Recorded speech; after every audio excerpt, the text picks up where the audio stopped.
Valeu, galera, começando aqui para quem está em casa e para quem já chegou aqui nessa terça-feira de muito sol aí, bastante calor aqui em Itapevi.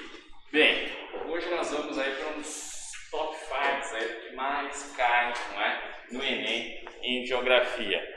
Vamos falar aí, começar a geologia, começar a tão falada Geografia Física. Hoje então a gente começa aí a Geografia Física com um assunto bem interessante, né? Um assunto que para muitos parece difícil. A gente vai tentar transformar isso em algo mais simples, em algo mais fácil, não é? Primeiro a gente vai trabalhar um pouquinho aí com a idade da Terra, né? A idade do planeta Terra.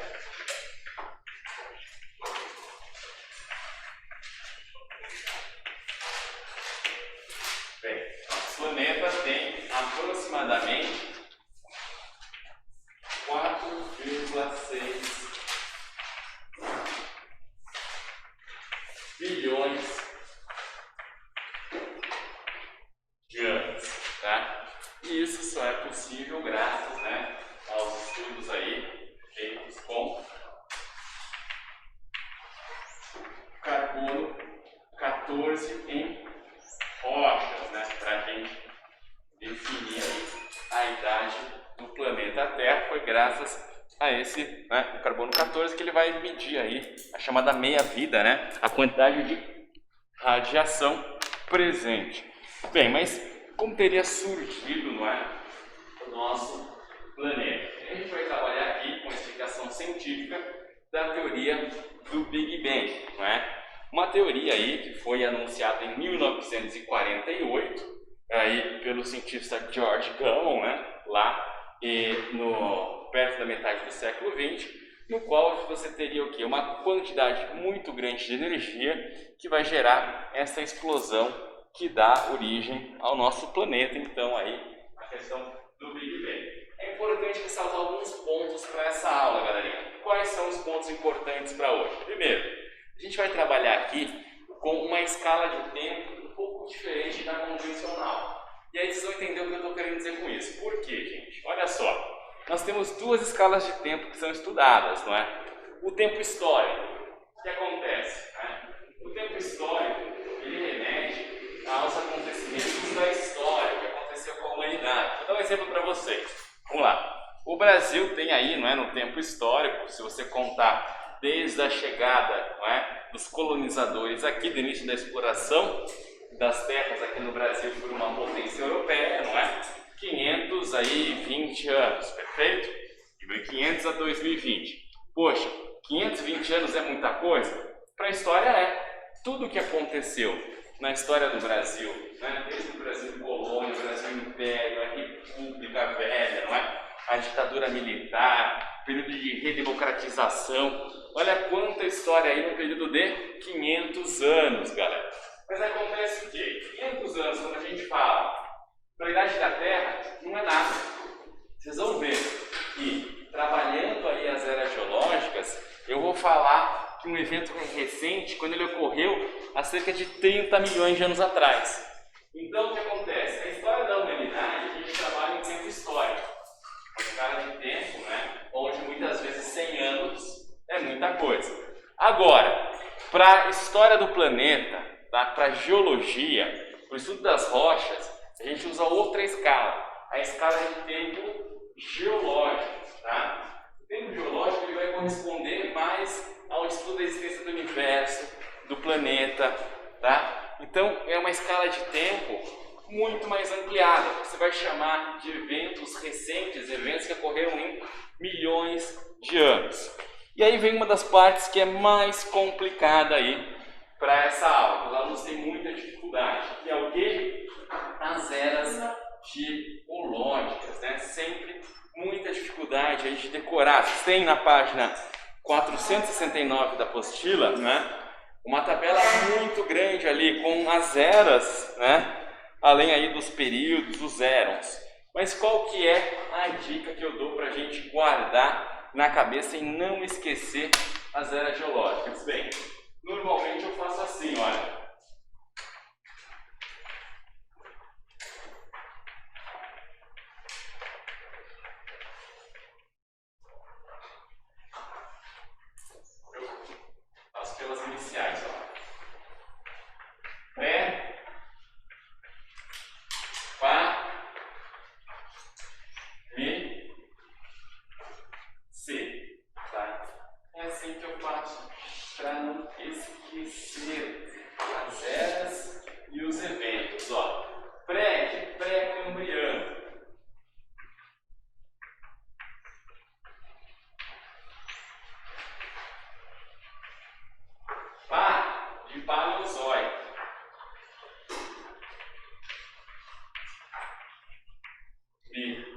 Mesozoica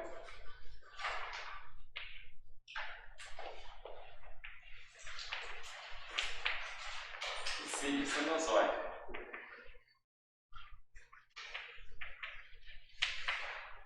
Então, quais são os principais eventos, né, de cada era e a sua duração? Tem o pré-cambriano, né?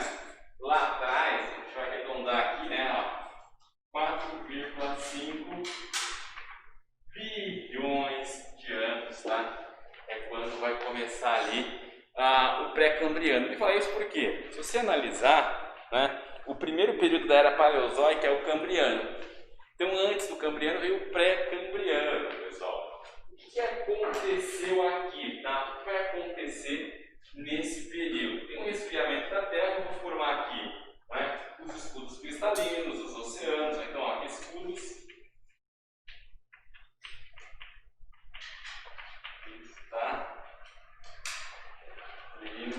tá? Eu vou ter aqui também a formação dos oceanos e a vida. Mas cuidado, tá? Porque eu falo vida, você fala, uma vida é um bebezinho, tá quente, fogo. Não, a gente vida é uma vida unicelular ainda, né? As condições iniciais para o surgimento, para o aparecimento da vida ali no pré-cambriano. A paleozoica vai variar bastante, vamos falar de 550 anos. Vou seguir aqui minha tabela de 600, ó. Só que 9. Aqui é 4,5 bilhões. Aqui ela começa a 600 milhões de anos atrás, tá? Era paleozoica, pessoal. No paleozoica vão surgir, não é? Aí as primeiras jazidas de carbono, tá? Eu tenho a vegetação que começa a surgir também, então eu vou ter aqui, eu vou colocar a vegetação. Lembrando que a gente já tem um pouco de carvão surgindo aqui no pré-cambriano, tá? Formação do carvão mineral, ó.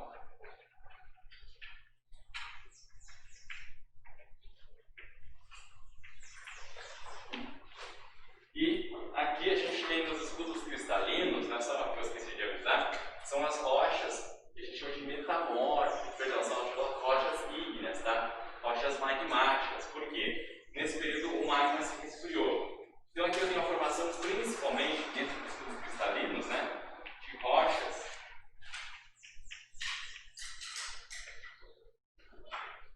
ígneas, ou, né, que é sinônimo de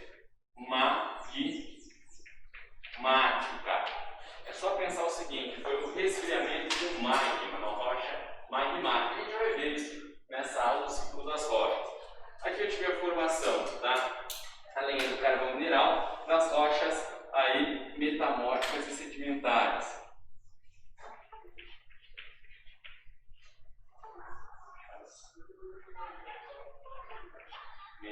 Tá?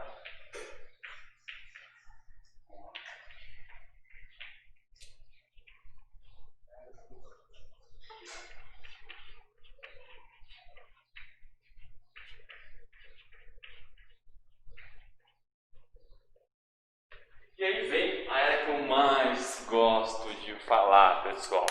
A era Mesozoica. Né? Por que eu gosto tanto da era Mesozoica? Porque aqui é a era dos dinossauros. Vou até começar por eles aqui, tá? Ó. Os dinossauros. Tá? É até legal porque ela é dividida, não é? Em 3 períodos: o Triássico, o Jurássico e o Cretáceo. A gente sempre sabe isso porque o pessoal lembra, né, do filme lá, o Jurassic World, para quem é mais recente aí, assistiu os filmes, né? Tem também lá, tinha o Jurassic Park, lá de 93, o primeiro.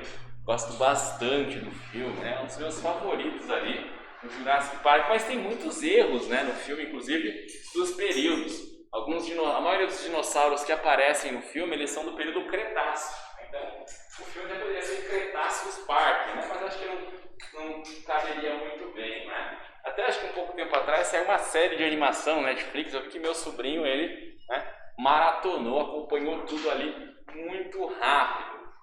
Mas aí vem, né? Porque o homem sempre teve essa curiosidade. Afinal, eu faço uma pergunta para vocês, né? Foi possível? O dinossauro chegou a conviver em algum momento com o ser humano, com o homem? Não, certeza. Não teve nenhum período curto assim entre o surgimento do homem e o fim do dinossauro. Não teve lá na Era do Gelo, uma época que os dinossauros saem do fundo lá da Terra, lá, que o Cid acha eles. Nada disso.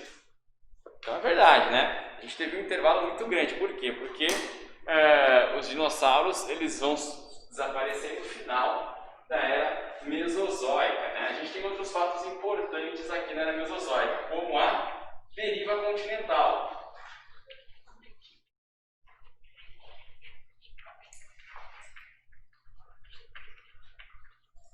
Foi graças, né, à movimentação das placas tectônicas. Afinal, não é? Eu tive nesse período um vulcanismo intenso na Terra. As atividades vulcânicas, as atividades sísmicas, os terremotos eram extremamente intensos aqui durante a Era Mesozoica. Eu esqueci de colocar a data, né? Eu pulei aqui o início dela. Deixa eu ver se eu consigo ajeitar. Vou jogar esse dinossauro um pouquinho mais para baixo. Aqui, olha só aqui, 250 milhões de anos, tá? A gente vê aqui os dinossauros. Aqui a deriva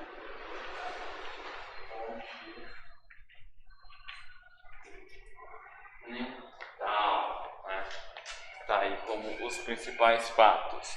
E, por último, né, a Era Cenozoica. Aí eu já vou até colocar aqui, eu gosto mais dessa data aqui, vou colocar que ela aconteceu há 65 milhões de anos atrás. E aqui sim, eu tenho o surgimento do homem. Você viu? Você não uma luz só para uma criança sofrendo aí tudo isso. Carro de som, não são crianças de verdade, carro de som primeiro que eu achei criança de verdade, né? Só que tem casa que tem nada, aí fez um barulho aqui, passou um carro de som aí, me assustei.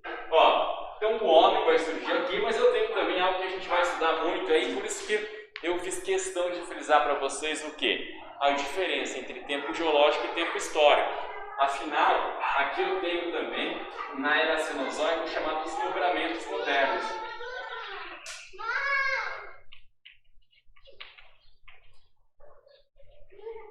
São dobramentos modernos. São cadeias de montanhas mais altas, tá? Que surgiram, então, na Era Cenozoica, e por isso elas são o quê? Pouco desgastadas pelo tempo. Quando eu falo da Cordilheira dos Andes, eu estou falando de um dobramento moderno. Quando eu falo da Cordilheira do Himalaia, o que foi, gente? Quer ajuda para ler aí? Ali embaixo de fundo cristalino ali, é o quê? Aqui? É. Eu escrevi rochas. Não, embaixo de fundo cristalino, é isso. Oceanos. Tá, obrigada. Achei que era básico isso, achei que era mais... E ali é rochas ígneas, tá bom? Então, galera, o que acontece, né? Eu tenho esses dobramentos modernos que foram montanhas que surgiram aqui. Por quê? Bem, na formação dos escudos cristalinos aqui, que é uma unidade do relevo. Cuidado, gente, tá? Vou manter vocês calmos aí. Vocês devem estar vendo muitos nomes, né? Esses escudos cristalinos, rochas ígneas, rochas magmáticas, e já ficam preocupados. Todos os conceitos vão ser trabalhados aí na aula de hoje, tá? Então, é isso. A gente tem aqui as eras geológicas. É muito difícil, não é? Guardar todas as eras e períodos. Se você tiver uma noção do pré-pá, até lembra que, né? Você fazer o pré-pá, você já está fazendo prepara, né? Fazer aquela dancinha de lado da Anitta aí. Mas não é esse sentido, né? Mas você vai aqui, ó, pré-pá, nessa ordem um pouquinho dos eventos, tá? Os eventos são importantes. Até porque vocês me afirmaram e me deram certeza, não é? Do quê? Que não teve esta convivência, né? Afinal, estão separados aqui por um bom período, né? Os dinossauros e os homens. Fica mais porque a gente chama aí do quê? De licença poética. Afinal, esse encontro aí não existe, né, pessoal? Vocês nunca vão encontrar por aí o quê? Um dinossauro, né? Não existe. Trocando aqui, ó.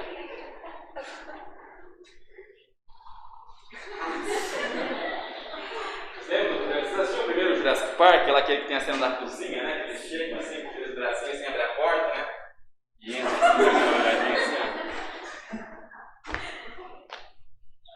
ele sempre é adilhado assim, ó.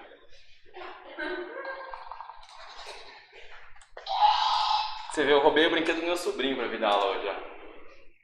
Vou deixar ele aqui, participando da aula, e vou seguir. Por quê, galera? Porque a gente tem bastante coisa importante ainda na aula de hoje. Bem, a gente já falou um pouquinho sobre as eras e os fatos aí que aconteceram. Bem, mas uma das coisas que a gente vai entender, para entender como que foi nessa formação aqui do planeta, a formação das rochas que nós temos hoje, das formas do relevo, é compreender o interior da Terra. E aí vem uma outra alusão a um outro filme, né?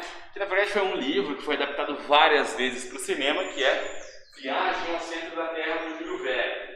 Será possível viajar ao centro da Terra? Não tem condição pela questão temperatura e pressão, não é? O lugar mais fundo que o ser humano já encavou foi o Poço de Kola, lá na antiga União Soviética, que tem 12 quilômetros de profundidade. Mas isso não chega nem perto, pessoal, do raio da Terra, tá? O raio da Terra, que é, não é, da parte externa até o centro dela aqui, né? Seria isso aqui, ó. Nossa, ficou bem ruim, mas ó. Aqui, né? Esse seria o valor do que? De 6.371 quilômetros, né? Não, perdão. Coloquei, falei 6, coloquei 3. 6.371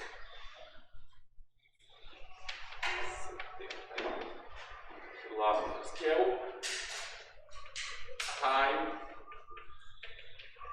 da Terra. Quer dizer, de 3.671 a gente só conseguiu cavar no máximo, a maior profundidade foi a 12 quilômetros. Mas como então que a gente tem aqui, você vai, né, falar para a gente, professor, sobre o que? Sobre o interior da Terra, sobre o que tem aqui nas camadas internas. Bem, ondas sísmicas, né? A questão é que a gente vai utilizar alguns equipamentos que enviam ondas de acordo com a resposta, e sabe mais ou menos o tipo de material que tem ali. Pois bem, vamos entender então as camadas do planeta, as camadas da Terra.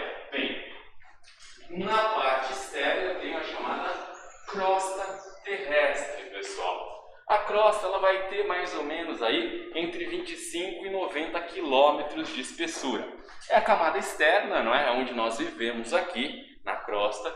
Então ela vai formada por quê? Por rochas e minerais, né? O que a gente encontra aqui na formação, aí na parte mais externa que nós estamos vivendo aqui.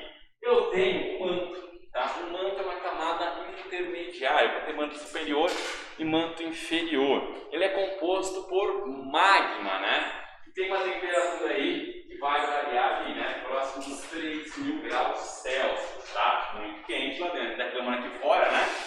Aí lá para 3.000 graus. Mas enfim, e o núcleo, que é formado por níquel e ferro, principalmente. Por isso é muito comum chamarem o núcleo de NIF, tá? Ó, o núcleo muitas vezes é chamado de NIF. Por quê? Porque ele tem basicamente níquel e ferro.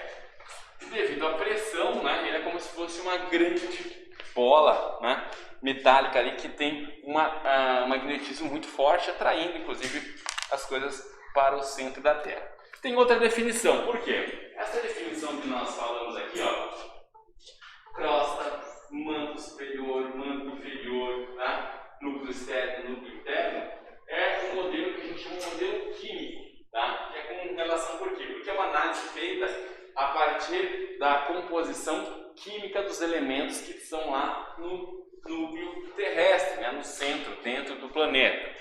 Bem, eu posso ter também a definição pelo modelo físico, pessoal, tá? E qual é a definição pelo modelo físico? Como que a gente define pelo modelo físico? Bem, a camada externa que congrega aí a maior parte da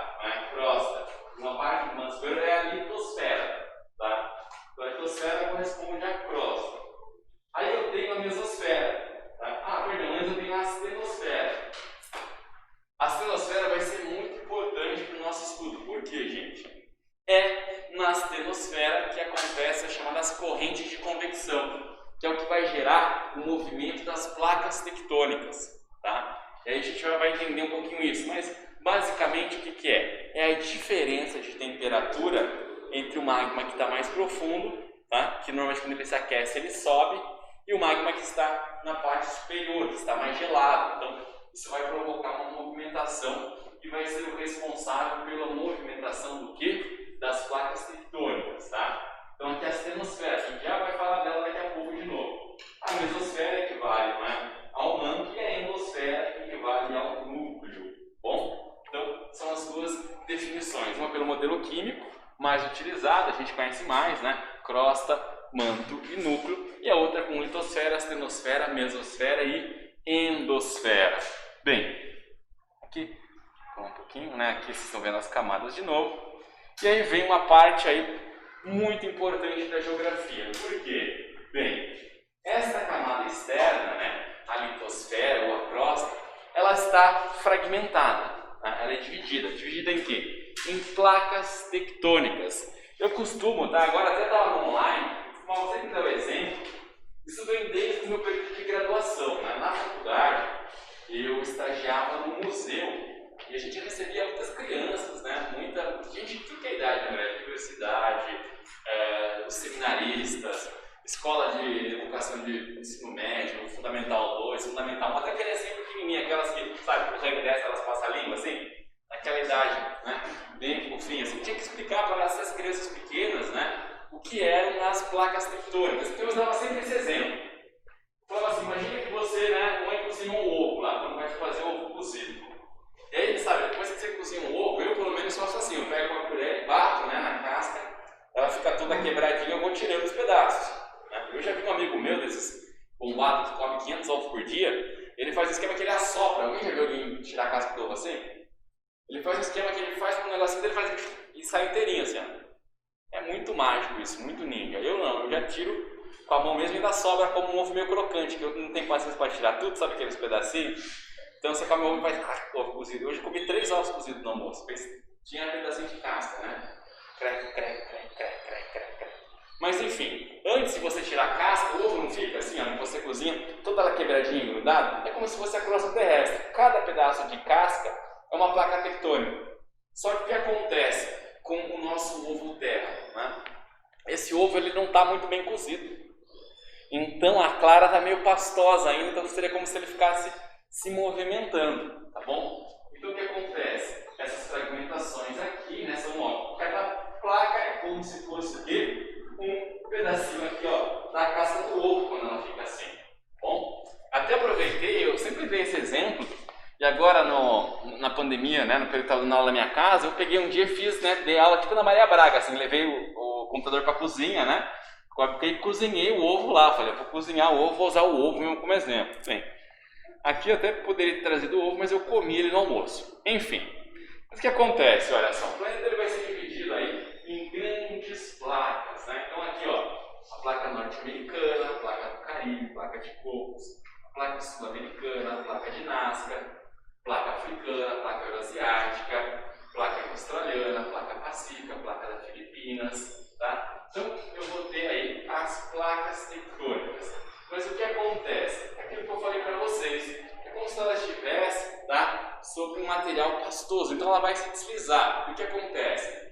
Principalmente na área onde eu tenho encontro das placas, choque entre placas, tá, eu vou ter uma maior intensidade de atividades sísmicas. Isso mesmo, os terremotos, né? E a gente sempre cai aquela pergunta, sempre aparece aquela pergunta: por que é que o Brasil não tem terremoto, né? Porque o Brasil tem sorte. Então não respondeu isso na prova. Ele tem sorte não, porque era melhor ter terremoto, tem um pouco melhorzinho aqui. Brincadeira, né? Que não tem terremoto, mas já viu os políticos que tem aqui, né? Brincadeira também, pessoal. Mas o fato é que não é porque tem sorte, não é porque tem azar. É porque o Brasil está onde? O Brasil está longe da borda. O Brasil está bem no centro da placa tectônica, né? O que a gente sente aqui, às vezes, até teve um terremoto em São Roque, onde eu moro um tempo atrás, em 2.5, saiu até no jornal e tudo mais, né? Mas normalmente o que é? É a propagação mecânica de ondas sísmicas que acontecem aqui na borda, né? Ou uma atividade ligada a uma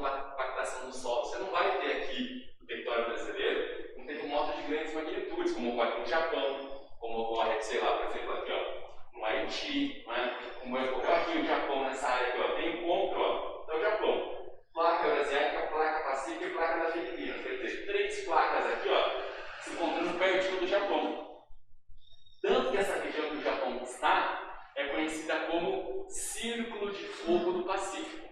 É uma das áreas do planeta onde mais tem terremotos, tá? Então, ou por exemplo, o Chile também é muito atingido, tá? E a gente vai ver que, inclusive, esse choque entre placas formam montanhas, tá?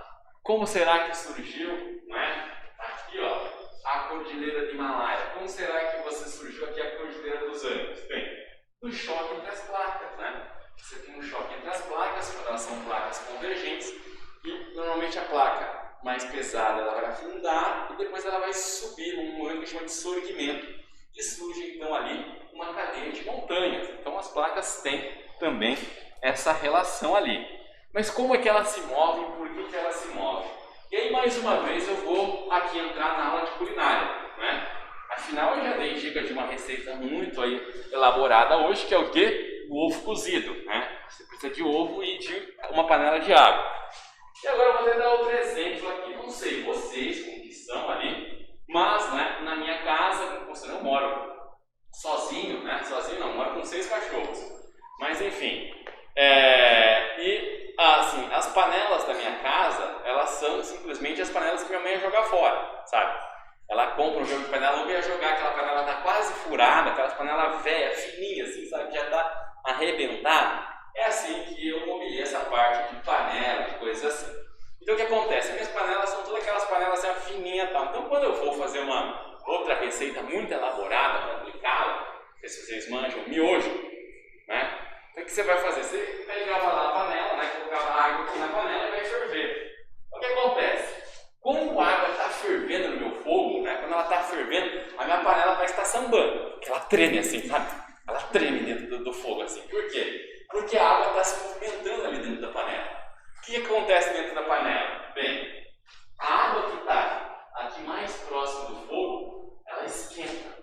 E o ar quente, a água quente, é menos denso. Então, quando ela esquenta e se torna menos densa, o que ela faz? Ela sobe. E aí, a hora que ela sobe, aquela água que está no topo da panela, que não está tão quente, que está mais gelada, desce. Então, tem esse movimento circular acontecendo dentro da panela. Esse movimento a gente chama de corrente de convecção. Tá? Aqui, ó. As correntes de convecção acontecem na sua panela quando você está fazendo miojo, né? Se a sua panela é aquela panela pesada, grossa, você nem vê isso se mexendo, né? Mas se a sua panela é aquela panela fininha, tal, que você mexer muito forte com a colher de pau, você fura o fundo dela, né? Aí você vai perceber. Só que acontece? A mesma coisa ocorre na astenosfera, aquela camada, né, que eu tenho ali, né, entre a mesosfera e a litosfera, a astenosfera. O que acontece? Bem, eu tenho muito calor que vem do interior da Terra. Então o magma que está mais profundo, ele é mais quente. Então o que acontece? Esse magma mais aquecido, que recebe o calor, né, das camadas mais profundas, a hora que ele se torna aquecido, ele sobe. Só que o que ele faz? Ele empurra o magma que estava aqui para baixo. Está mais gelado, né? E aí o que acontece? Depois esse magma que foi empurrado para baixo, esquenta e sobe. E empurra o magma que estava aqui, que deu uma esfriada. Então esse movimento de corrente de convecção está acontecendo na astenosfera. Imagina aquela casquinha de ovo, né? Ali em cima, né, que é a placa tectônica. Então está aqui a casquinha de ovo. E esse material aí tendo um comportamento tendo um comportamento pastoso, tendo um comportamento plástico ali embaixo. Isso vai provocar a movimentação da placa tectônica, né? Ela está sob este material que está se movimentando devido às correntes de convecção. Ó. Ela é aquecida, sobe e voa. Então é isso que faz com que as placas tectônicas se movam, estejam aí em constante movimento. As placas tectônicas vão aí deslizar, na verdade. Só que o que acontece? Eu tenho no limite entre essas placas, ou seja, nas áreas de encontro das placas tectônicas, 3 diferentes tipos de movimentos. Tá? Vamos lá. Primeiro, eu vou começar por esse daqui, ó, o movimento convergente. Tá? O que acontece? Quando eu tenho 2 placas e elas se chocam, eu falo que ocorreu um movimento convergente. Tá? Por exemplo, aqui, aquele exemplo que eu dei, ó. Aqui vai mostrar. Tá vendo aqui? Placa de Nazca. Aqui pega essa parte da costa do Oceano Pacífico. aqui na América do Sul, e a placa sul-americana. Elas têm movimento convergente, ou seja, elas estão se chocando, elas estão indo uma na direção da outra. O que aconteceu do choque nessa placa tectônica? Eu tive a formação da Cordilheira dos Andes aqui. A Cordilheira dos Andes é o que eu chamo de um dobramento moderno. Por quê? É uma cadeia de montanhas que se formou aí na Era Cenozoica. Quer dizer, ela é nova, ela é recente. Ela é uma cadeia de montanha jovem. Por isso ela é muito alta. Por isso que vai estar ali na Cordilheira dos Andes o quê? As maiores altitudes aqui da América do Sul. Tá? Ela não foi desgastada aí com milhões e milhões de anos de chuva, sol, vento, intemperismo, tá bom? Então aqui eu tenho um exemplo do quê? De movimento convergente, tá? No movimento convergente, as placas colidem, tá? E normalmente uma delas é puxada para baixo, acontece material da tira que faz ela subir e formar uma cadeia de montanha. Mas eu também tenho alguns pontos onde as placas estão o quê? Se afastando, elas estão indo na direção oposta uma da outra. Eu vou dar um exemplo que é muito clássico disso, né? Ó, todo mundo já deve ter, né, além de ter estudado a teoria do nedão continental do Becker, né? Já fica naquela assim, fica olhando aqui e tem uma vontade de pegar e encaixar, né, aqui a América do Sul na África. Bem, por quê? Porque realmente elas se separaram, né? Em tudo a gente tem várias provas geológicas que já foram uma única grande massa de terra lá atrás, quando a gente tinha a Pangeia aqui, né, no pré-cambriano. E o que aconteceu? Entre essas placas, entre a placa sul-americana e a placa africana, eu tenho um movimento divergente, ou seja, as placas estão se afastando, tá? Muitas vezes isso acontece também, é interessante aqui, ó. Aqui não pegou bem, mas essa placa aqui, a placa eurasiática, com a placa norte-americana, ela corta a Islândia. A Islândia é um país que está também se afastando da sua metade, inclusive se tornando maior, porque o magma ele vai subir e resfriar, formando mais terra ali. Mas eu também tenho, quando as placas elas se chocam, ó, eu tenho então, ó, elas se chocam, movimento convergente, elas se afastam, movimento divergente, só que às vezes elas se chocam lateralmente, como se elas se esfregassem assim lateralmente. Aí eu chamo de movimento transformante, tá? Onde eu tenho, por exemplo, um exemplo de movimento transformante. Bem, aqui nessa região aqui na Califórnia, eu tenho um movimento transformante numa região que é conhecida como Falha de San Andreas. Inclusive já fizeram até um filme com The Rock, né, sobre isso, né? Eu gostava muito daquele o Choque de Cultura, aqueles, né, do achou errado, otário, que eles zoavam muito, que eu gostava muito do The Rock lá. E tem um filme, eu nunca vi, eu não sou o maior fã do The Rock, eu nunca vi esse filme da Falha de San Andreas aí, mas envolve por quê? Muita gente fala dessa Falha de San Andreas, porque tem muita energia acumulada aqui nesse ponto transformante de placas, e é uma área, pessoal, densamente povoada, né? Uma área onde mora muita gente. A Califórnia tem cerca de 40 milhões de habitantes, né? Eu até vi uma postagem que se a Califórnia fosse independente, ela seria, né, o quinto maior PIB, seria um país aí de ponta também, com IDH muito mais alto que da França e tudo mais. Então por isso se fala muito dessa Falha de San Andreas, ali onde eu tenho um movimento que transformante. E aí vem outro ponto importante da aula de hoje, né, pessoal? Qual é este ponto aí importante para... Ó, meu relógio está totalmente errado, eu vou perder na hora aí já. Já foi a primeira aula. É a deriva continental. Mas antes eu vou fazer o seguinte, a gente está... Senão fica muito exercício para o final.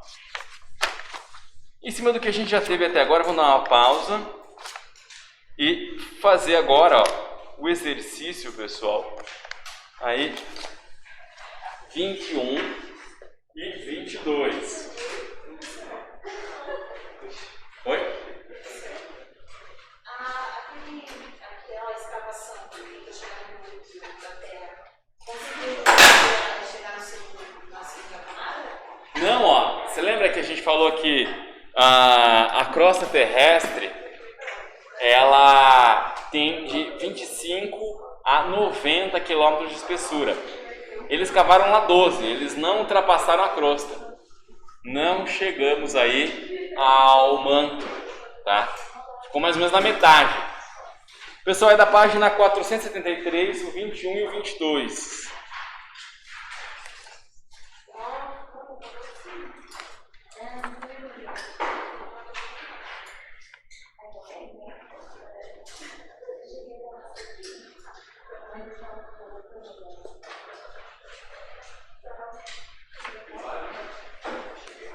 Vou colocar aqui, 473.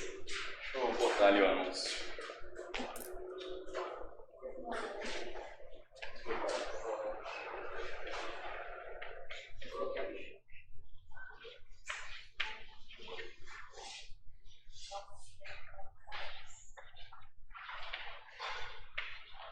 Os dois são da UVEST.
Primeiro é um pouco mais fácil, né? 21.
tenho aqui a duração relativa das eras geológicas. Então, pré-cambriano, a gente vê que ele durou muito, ele foi de 4,5 bilhões até 600 milhões de anos atrás, não é? Estava ali, então, o pré-cambriano. Depois, a paleozoica, né? De mais ou menos 600 milhões de anos atrás até 250 milhões de anos. E a última, mais curta, aí, nós estamos na era cenozoica, né?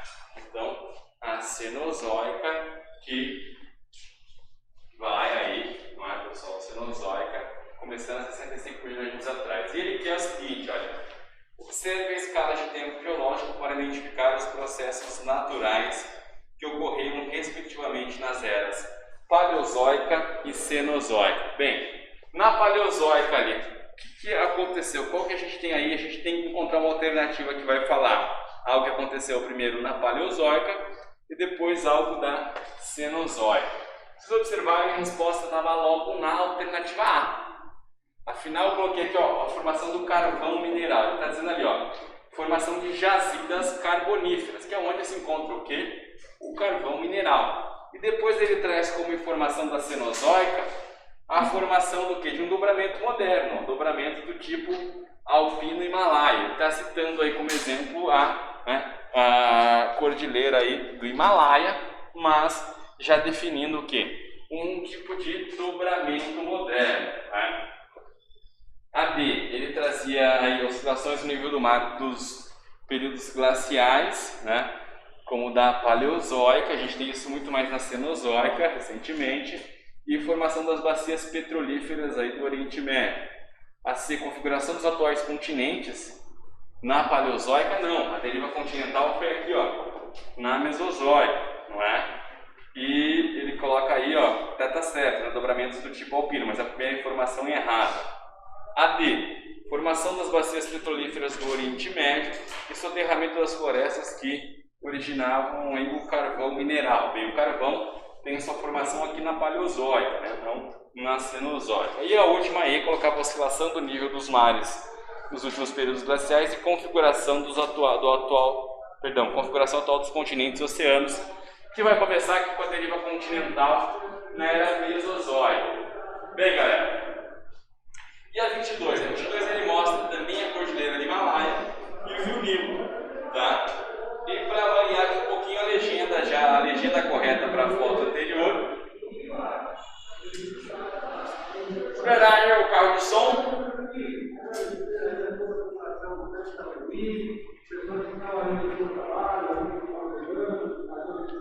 Vamos lá. Foi. Bem, pessoal, o que acontece, ó? Qual seria a legenda? Bem, eu acho que falta até um pouco de subsídio para essa questão, mas vamos lá, a gente vai resolver ela juntos. Ele traz ali, logo a gente tem que identificar qual vai ser a informação correspondente à cordilheira de Himalaia. A gente sabe que ela é um dobramento moderno, algo que se formou em eras geológicas recentes, sim. E ela é tão recente que ela é chamada aí do terciário, né? Então, aí uma formação muito jovem. Por isso que é ali onde está o maior pico, né, do mundo, com 8.848 metros, né?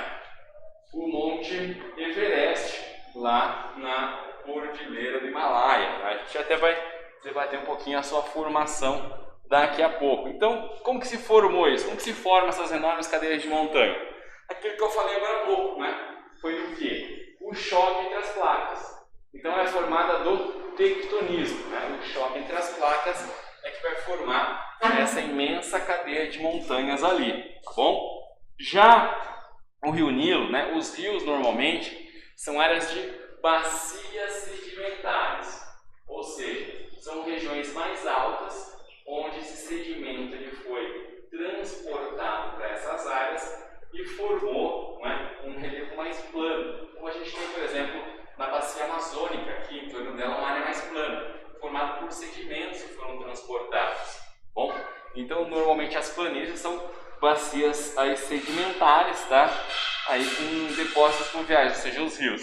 Então, ou seja, a 22 também a resposta correta está na A, tá bom? Acho que isso aqui vai ficar um pouquinho mais claro quando a gente avançar mais um pouquinho nas nossas aulas aí de geologia, tá bom? Antes disso, agora eu vou voltar aqui. Por quê? Porque a deriva continental apareceu, não é, em algumas que é a deriva continental, que eu já falei anteriormente aqui para vocês. Bem, deriva continental é uma teoria formulada no início do século XX pelo cientista alemão Alfred Wegener. O que acontece? A gente tem algumas espécies, é legal que eu trabalhei com um pouco de paleontologia, né? E eu lembro que no museu que eu trabalhava, acabei de contar a história do ovo aqui para vocês, né? Tinha lá um esqueleto de um mesossauro, tá? O mesossauro é um dinossauro de 60 centímetros, que ele era muito encontrado na costa da África, tá bom? Então na costa oeste da África e na costa leste da América do Sul. E não só esses dinossauros, mas fósseis de outras plantas e outras espécies são muito encontrados nessas áreas. E aí, qual que era a teoria antes que as pessoas justificavam isso no passado? Falavam, tinha umas pontes lá que ligavam, então os animais frequentavam ali a África, a América do Sul por meio dessas pontes. O Wegener falou, que porra de ponte nada, velho. Que absurdo isso. Não faz sentido. Ele olhou assim o mapa e falou, meu, parece que encaixa, né? Não gruda certinho assim. Eu acho que essa porra já foi junto. E aí o que separou? As placas, as atividades tectônicas, ou seja, aquela movimentação que nós vimos das correntes de convecção, né, as placas vão se movimentando, eles foram se afastando. E aí surgiu, né, a teoria da deriva continental. Bem, no início, como todo mundo que formula uma nova teoria, tiraram sarro dele, falaram que era um absurdo. Mas hoje a gente já tem a comprovação científica do que, pessoal? Tá? Aqui, ó, no pré-cambriano até a paleozoica, nós tínhamos um único grande massa de terra chamado Pangeia, né? E um único oceano, Pantalásia. O que acontece? Ali, né, já na era mesozoica, aqui, mais ou menos há 250 milhões de anos atrás, começa a separação. Então, lá no Triássico, primeiro período da era mesozoica, né, eu tenho a separação entre Laurásia e Gondânia e a formação ali, né, que vai se configurar depois no Jurássico, já muito próximo, no Cretáceo, a gente tem uma configuração bem próxima da atual. Né? Então, a deriva continental, essa separação devido à movimentação das placas tectônicas. E como eu falei para vocês, né, o que foi utilizado como prova foi justamente uma série de fósseis que são encontrados em áreas hoje separadas por oceanos, né? Mas que já foram todos juntos. A gente tem então essas evidências aí da paleontologia, né, da paleobotânica, que vai estudar também espécies de plantas. Então, essa aí é o sentido, né, que acaba dando aí, fornecendo um sentido para a teoria do Wegener, a teoria da deriva continental, pessoal. E agora eu vou entrar numa... Deixa eu ver aqui quanto tempo eu tenho. Boa mesmo. Vamos lá. Falar um pouquinho sobre os vulcões. Já pulei isso aqui porque eu vou voltar à aula que vem, tá, pessoal? A aula que vem a gente vai focar bem aí no chamado ciclo das rochas. Bem, os vulcões são o quê? São estruturas geológicas que vão a partir de uma tensão para uma válvula. O vulcão costuma definir como uma válvula de escape desse magma que está aprisionado aí no interior da Terra. Normalmente, quando os vulcões entram em erupção, ele vai expelir o quê? Além do magma, quando ele sai, a gente chama de lava, né, quando está na parte externa, o vulcão ele vai emitir gases, tá? E ele também vai emitir muitas cinzas, tá? Muitas cinzas, fuligem, fumaça. Até que engraçado, né? Eu costumo, hoje, né, quando a gente está voltando lá, o nosso podcast de futebol estava começando, voltou a Liga dos Campeões, né? E é interessante que assim, um vulcão pode influenciar num campeonato de futebol? Pode, cara. Sabe, e tem algo fantástico nisso. Eu costumo contar essa história para mostrar como que as coisas estão ligadas, né? Bem, teve um vulcão na Islândia em 2009 que ele começou a lançar muita fumaça, tá? Fumaça que é composta por quê? Por gases e cinzas. E este vulcão ele foi responsável por parar todo o espaço aéreo da Europa. Afinal, nenhum avião podia mais voar, não é? Porque não tinha visibilidade para isso. O que acontece na época? Tinha um time que era considerado quase invencível, aquele Barcelona do Guardiola, né? O Messi aí, novinho, jogando muito, aquele time muito entrosado. E eles iriam enfrentar a Inter de Milão Na época jogava o Júlio César, goleiro, o Lúcio, né? Bastante desses jogadores estavam na Inter de Milão. E o que acontece? Por conta desse vulcão que ficou emitindo fumaça aí durante muito tempo, eles tiveram que ir de ônibus da Espanha, não é? Até a Itália para pegar a Inter no jogo da volta. Demorou mais a viagem, chegaram mais cansados, né? E o que parecia impossível não aconteceu, esse time foi derrotado, né? Então eu costumo brincar que esses eventos, parece aquela história, né, da bater de asa da borboleta vai influenciar aí algo que acontece longe. Aconteceu com os vulcões, né, na Europa aí em 2009. O Brasil não tem vulcões ativos, mas a gente tem algumas ilhas que são de origens vulcânicas. Vocês devem lembrar que eu falei lá de Noronha, lembra na aula de fuso horário? A gente falou bastante lá do surubão de Noronha? Bem, Fernando de Noronha, no litoral brasileiro, é uma ilha de formação vulcânica, tá? Ele foi formado aí por vulcões que já estiveram ativos no passado. E os terremotos, galera? Como ocorre, né? O que é um terremoto? Bem, terremoto é um abalo sísmico, né? Ele vai ser provocado ou por uma falha ou por atividade geológica ou vulcânica, né? Também quando eu tenho um encontro das placas tectônicas, a gente sente esses tremores de terra identificados como abalos sísmicos, né? Mas normalmente o que acontece? Um terremoto, ele tem aonde no interior da Terra, onde eu tenho a falha geológica, que eu tenho, né, essa ruptura aí que vai promover o quê? Essa liberação de energia. No ponto, no interior da Terra, onde eu tenho a falha, eu chamo de hipocentro, tá? Então, no interior da Terra, onde eu tenho a falha, eu vou falar hipocentro. Mas você já deve ter visto a TV, o noticiário falando de terremoto, eles destacam um outro ponto. Eles destacam o epicentro. O que é o epicentro, professor Caio? Bem, epicentro é o ponto na superfície do planeta onde esse tremor é mais sentido. Então, o ponto aqui, na parte externa, onde eu mais sinto esse tremor de terra, é o chamado epicentro. Tá? Então, ou de atividade vulcânica, ou dessas falhas onde eu tenho, né, uma quebra ali da estrutura no interior da Terra, ou mesmo o choque entre as placas tectônicas, vai provocar esses tremores de terra. Bem, eu tenho duas escalas que são utilizadas para medir terremoto. A escala Mercalli, ela vai medir o quê? A intensidade e a consequência do abalo sísmico. Mas vocês quase nunca devem ter ouvido falar dessa escala. Por quê?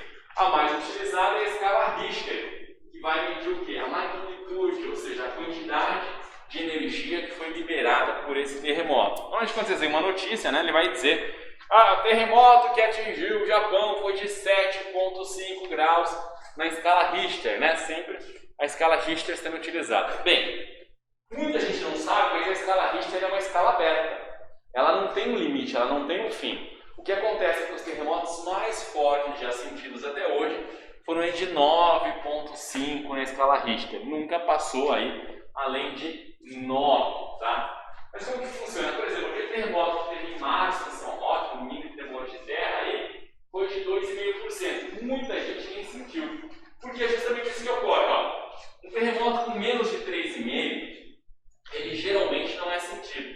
Só quem consegue captar esse terremoto são os sismógrafos, né? Que é um tipo de equipamento que faz justamente essa medição. Então, se é até 3,5%, não é perceptível, é muito difícil.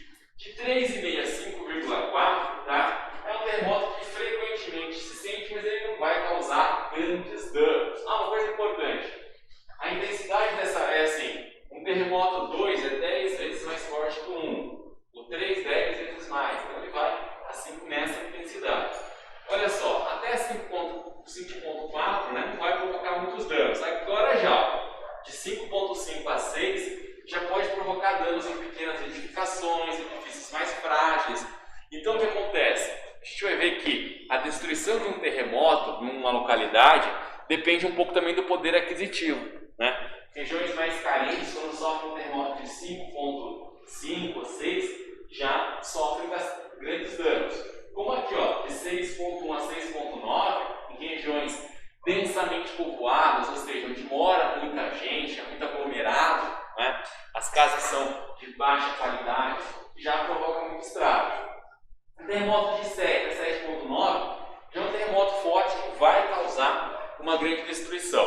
E de 8 para cima já é um terremoto de enorme intensidade, uma catástrofe que vai deixar assim, tá? Aí, milhares de vítimas. Só que eu vou fazer um comparativo vocês verem como que realmente existe uma grande diferença na descrição do terremoto quando a gente pensa isso associado ao grau de desenvolvimento, o grau de riqueza de um país, não é?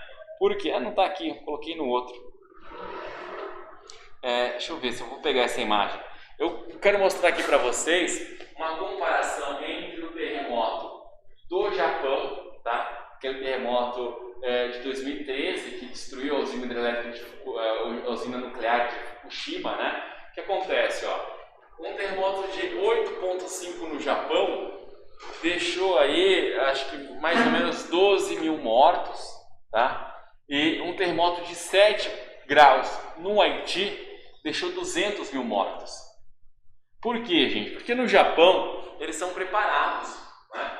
Os edifícios, os prédios, tem toda uma estrutura de amortecimento desse impacto, né? Nas escolas, né, os alunos eles recebem treinamentos de como se portar, de como agir aí em caso de um terremoto, onde se esconder, né, qual atitude tomar. Diferente, né, do que aconteceu no Haiti, o país mais pobre das Américas, que já sofria bastante com isso e teve aí a sua situação agravada, piorada, não é, por esse terremoto.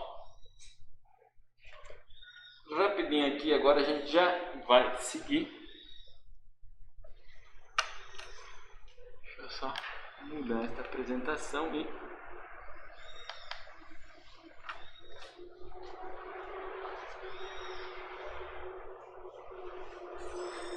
Olha só, antes de seguir aí, eu vou pedir para vocês, ó, fazerem agora, descreverem, segunda fase, ó. Questão 28 da página 475. Sobre os terremotos que nós acabamos de falar aí. E sobre as placas também, ó.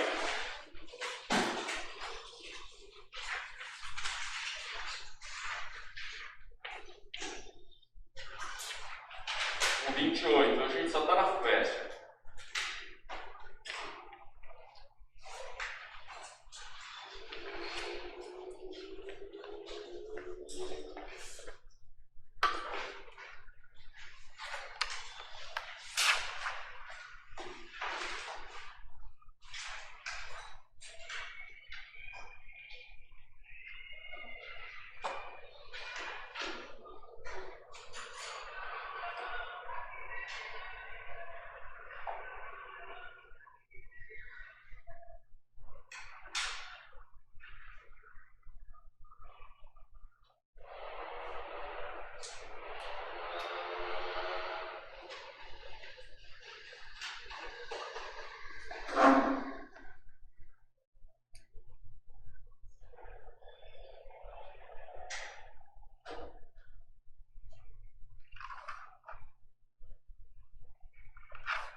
Para responder esta questão.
destaque, né? Algumas regiões aqui no encontro, né, entre as placas de Nazca e Sul-Americana também, aquela região lá do chamada, né, Falha de San Andreas também tem destaque aí.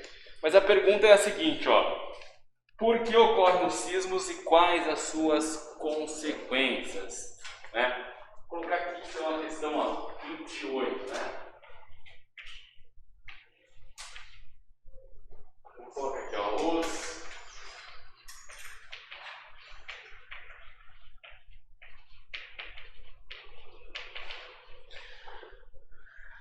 sísmicos, né?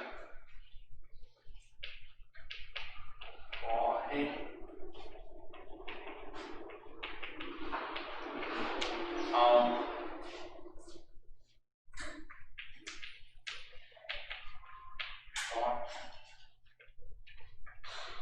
entre placas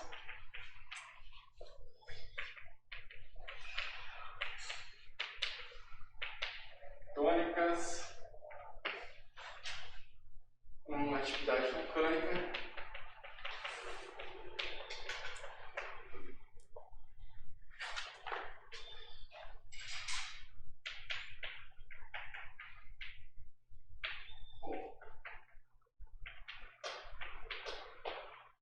várias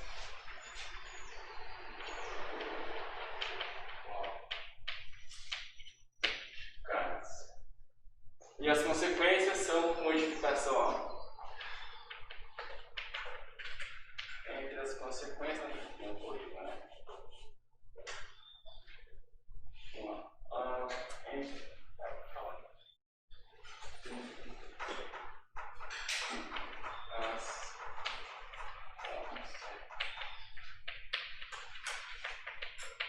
consequências vão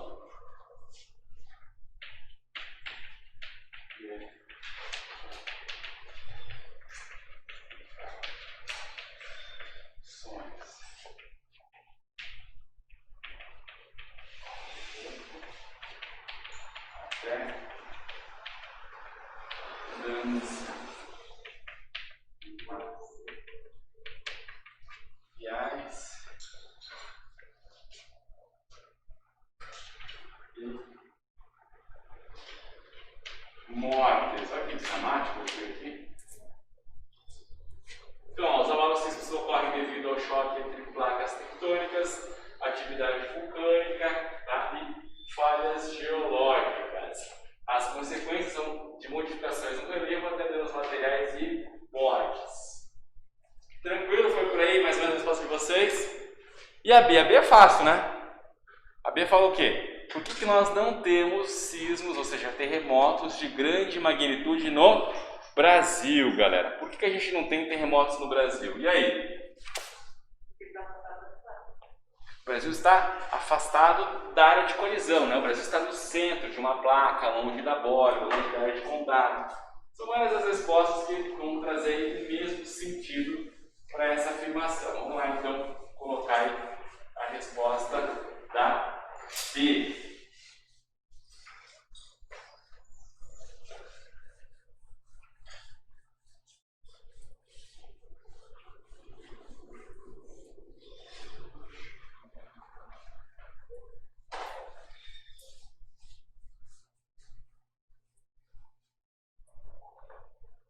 Não, vou colocar aqui o seguinte, estou na B, ó.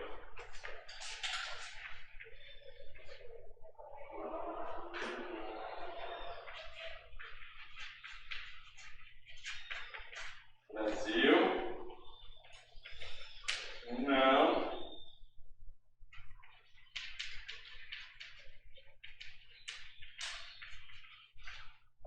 apresenta, né, grandes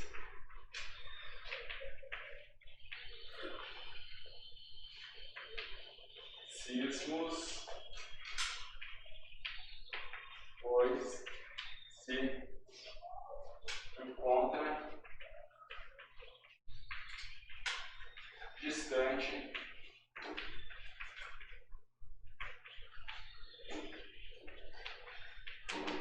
da área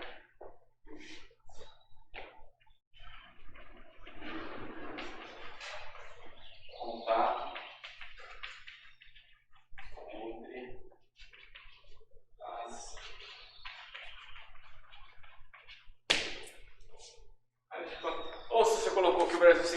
centro de uma placa tectônica, você acertou. Se você falou que o Brasil está longe da borda da placa, você acertou, tá? São maneiras diferentes para dizer a mesma coisa. Dizer o quê? Que o Brasil está no centro da placa, longe da área de contato.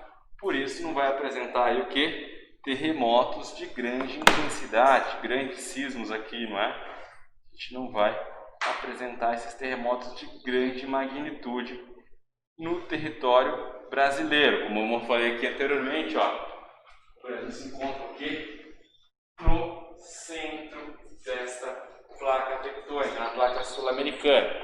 O maior contato está na área de borda, por isso a gente falou o quê? Daqui da área do Círculo de Fogo do Pacífico, a gente chama isso aqui de Círculo de Fogo do Caribe, tá? Uma área também com muita intensidade, com muitos terremotos, com muita atividade vulcânica aí, não é? Também.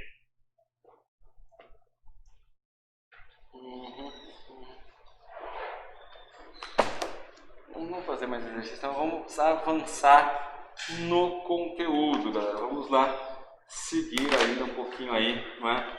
Até o conteúdo da nossa próxima aula, que vai falar o quê? Vai falar um pouquinho sobre o relevo, pessoal. Então o que acontece? Deixa eu voltar aqui para falar um pouquinho dos agentes do relevo, tá?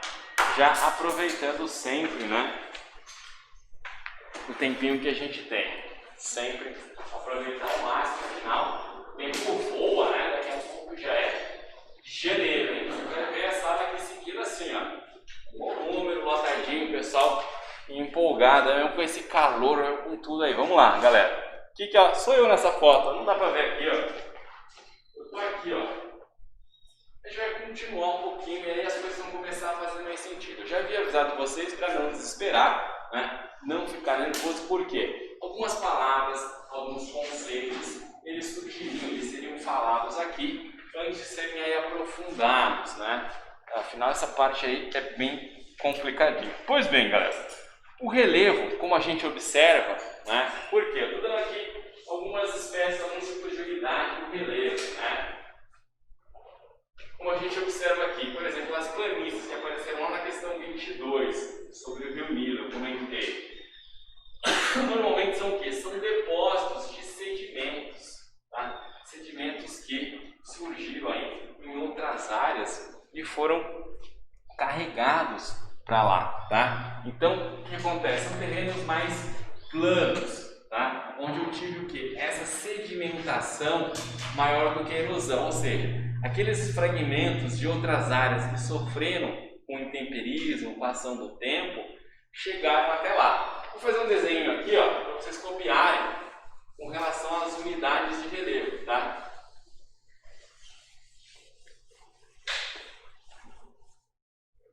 Eu já apaguei rápido, a questão nem vista, né? Perguntando.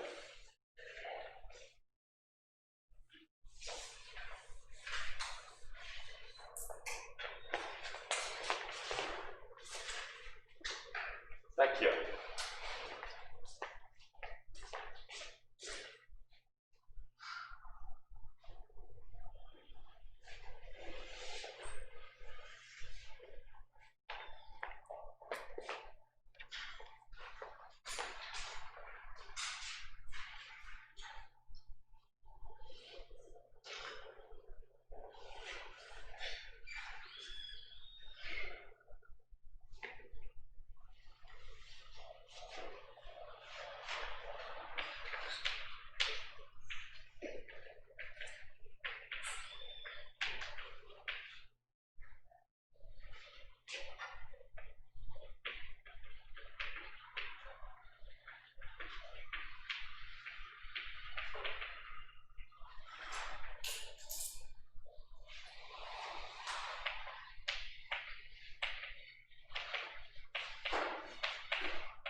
Quando eu falo em estrutura do relevo, em unidade do relevo, tá?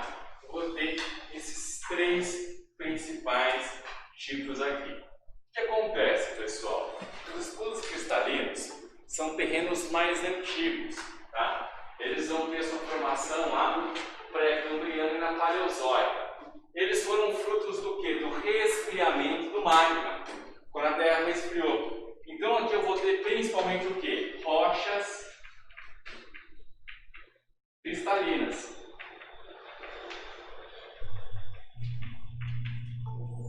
Tá? Então esse aqui é um terreno que é antigo, tá? É um relevo antigo desgastado.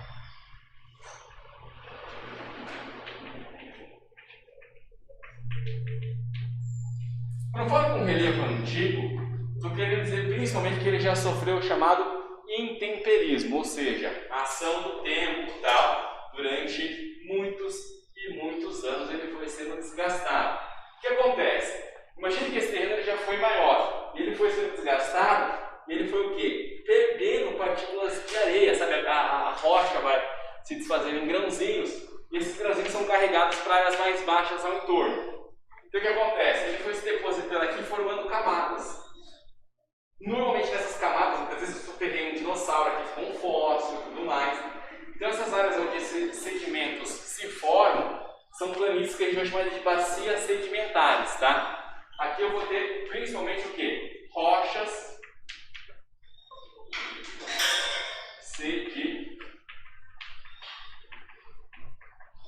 sedimentares.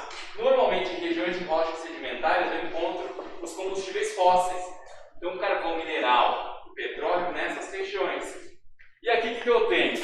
Aquele terreno que foi formado recentemente, pessoal, na Cenozoica, quando eu tive o choque entre as placas e aí surgiu uma montanha. A gente chama o surgimento de montanha aqui, ó, orogênese, tá? Então são relevos o quê? É um relevo mais jovem, é uma montanha jovem aqui, deixa eu colocar.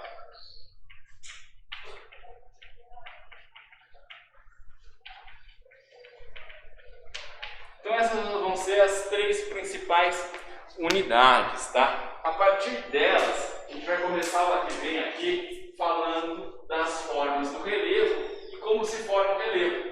Então, aula que vem a gente vai ver os elementos internos, aqueles que nós já falamos hoje. Por quê? O choque entre as placas, o afastamento de uma placa, um vulcão, tudo isso forma o relevo, tá? Mas a gente vai falar também dos elementos externos, aqueles que vão moldar o relevo. Afinal, chuva, vento, diferença de temperatura, amplitude térmica, os animais, tudo isso vai modificando o relevo, vai mudar a forma, né? Então, na aula que vem a gente vai entender como o relevo que a gente observa hoje é uma herança de uma história que aconteceu e como, não é, os agentes internos, aqueles ligados ao vulcanismo, ao tectonismo, vão, não é, formar o relevo e como os agentes externos, aí mais ligados ao temperismo, ou seja, a neve, a chuva, os ventos, os micro-organismos, os animais moldam esse relevo. Tá joia? Já está dando aqui o nosso tempo. Obrigado a você que também estava em casa ali. Valeu, galera. Bom intervalinho para vocês. Vocês têm um intervalinho agora, né? Ou é direto da Pri? E aí, depois tem a professora Preci. E para quem precisar, ficar com alguma dúvida, às 5 horas eu estou normalmente ali no pátio, no plantão. Valeu? Obrigado, vocês foram ótimos hoje. E patifaria esse dinossauro aqui, hein?